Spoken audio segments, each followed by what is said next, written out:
ay nagsisigawan. Yung aking tingnan, manok na pula, mukhang matabang. Sinaya. Ang pera ni Mrs. na dapat ay ihulog ko sana sa Palawan. Aking pinusta sa manok na pula, mukhang tatamayan. Nagsimula ang salpukan. Manok na pula, biglang tinamaan. Nagewang-gewang. Sa isang iklap lang ako'y kinabahan. Hindi nakapayo, patay na pumuhay. Ang pera'y hulog sa Palawan, tinalo ko sa sabungan. Huwag mo uwi sa may bahay, ako'y matamlay.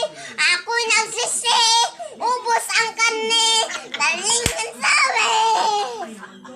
Ako'y inagdas ng tatlong lalaki noon banda sa may palengke.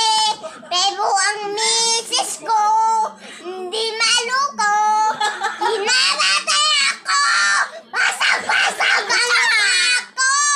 Ang daling ko ay magaling pala siya sa taekwondo. At ang siba niya ay sinabol ako. Dati will pala ang champion sa Aikido. Kaso ang galit ng message ko, bali-bali mga buto ko. Ang pera sana sa anak ko ay tinalo ko.